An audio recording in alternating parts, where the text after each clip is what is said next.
Assalamualaikum warahmatullahi wabarakatuh. Perkenalkan, nama saya Cindy Dewi Oktavianti, program studi Diploma 3 Keperawatan tingkat 1B. Di sini saya akan menganalisis sebuah karya tulis ilmiah, di antaranya ada aspek konvensi naskah, isi, bagian-bagian struktur, aspek kebahasaan, catatan kaki atau footnotes, dan daftar pustaka atau bibliografi untuk memenuhi tugas mata kuliah Bahasa Indonesia pada pertemuan ke-7. Nah, pertama di sini saya akan menganalisis tentang konvensi naskah. Terlebih dahulu, apa sih konvensi naskah itu?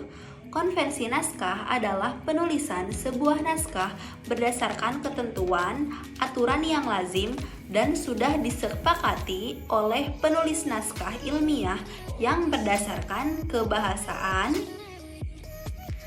atau aturan yang sesuai dengan lazim dan sudah disepakati secara nasional maupun internasional.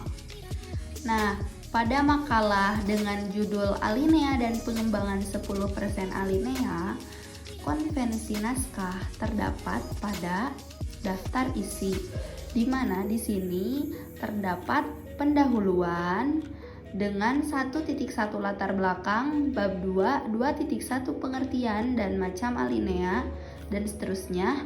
Bab 3 penutup diawali dengan angka titik 3.1.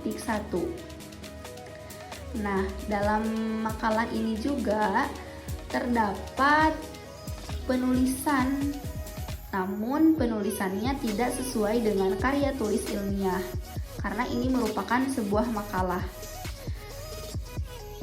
Seharusnya kalau misalnya karya tulis ilmiah itu penomoran bab ditulis di tengah-tengah seperti ini, dan subbab atau bagian dari bab ditulis angkanya di pojok kiri bagian atas.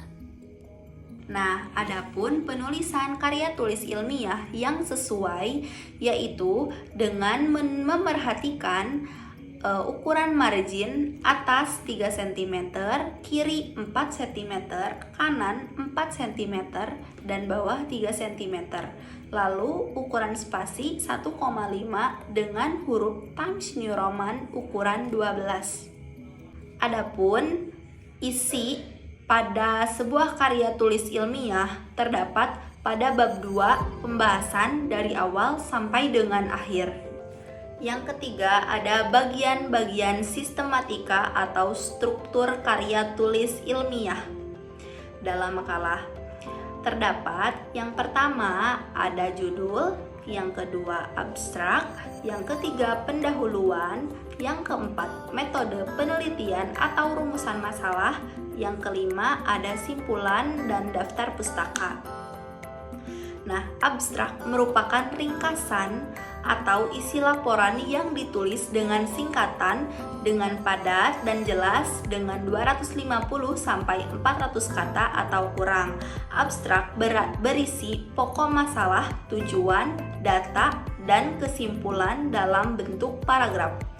Sebuah karya tulis ilmiah mengandung abstrak yang terletak di awal. Mari kita lihat makalah yang sudah tertera dan mari kita analisis. Nah, di sini kita akan menganalisis sebuah karya tulis ilmiah yang berjudul tentang alinea dan pengembangan 10% alinea. Kita menganalisis bagian-bagian sistem, matika, dan strukturnya. Yang pertama judul. Judul yaitu terletak di sini ya, ada alinea dan pengembangan 10% alinea. Kedua abstrak. Abstrak itu biasanya terletak di awal tulisan. Mari kita lihat. Di sini tidak terletak abstrak, maka sebuah makalah ini tidak disebutkan dengan karya tulis ilmiah karena tidak ada abstrak. Akan tetapi dalam sebuah karya tulis ini dilampirkan dengan pendahuluan, metode penelitian atau rumusan masalahnya ada, serta kesimpulan dan daftar pustakanya juga sudah ada. Namun, kekurangan pada karya tulis ini tidak terdapat abstrak yang tertulis pada awal tulisan atau awal bab. Nah, yang keempat ada aspek kebahasaan. Aspek kebahasaan adalah ketepatan ucapan, penempatan tekanan, nada, dan durasi yang sesuai, diksi atau pilihan kata, dan ketepatan sasaran pembicaraan. Nah, adapun ciri-ciri kebahasaan dalam karya tulis ilmiah, yang pertama ada pemilihan kata dan istilah kata harus tepat, yang kedua menggunakan kalimat efektif, yang ketiga harus sistematis, keempat gaya bahasa yang tepat, serta yang kelima menggunakan bahasa yang menarik. Yang kelima, dalam sebuah karya tulis ilmiah ada catatan kaki atau footnotes.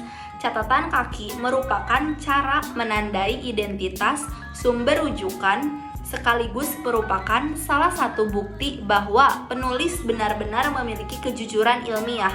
Nah, dalam artian penulis harus mencantumkan bagian bawah pada tulisan informasi yang memuat sumber referensi yang diambil ide-ide substansinya oleh penulis untuk kemudian ditulis kembali dalam fokus tulisan.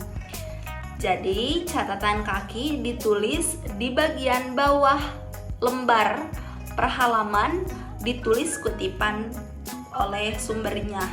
Contohnya seperti ini. Dan yang terakhir, yang keenam, di sini ada catatan pustaka atau bibliografi. Berisi kutipan sumber kutipan yang dituliskan secara langsung ataupun tidak langsung dengan dituliskan di bagian belakang buku atau di bagian bawah halaman pada makalah atau karya tulis ilmiah. Contohnya seperti ini. Itulah video pembahasan tentang menganalisis sebuah karya tulis ilmiah. Kurang lebihnya mohon dimaafkan. Wabillahi taufik wal hidayah. Wassalamualaikum warahmatullahi wabarakatuh.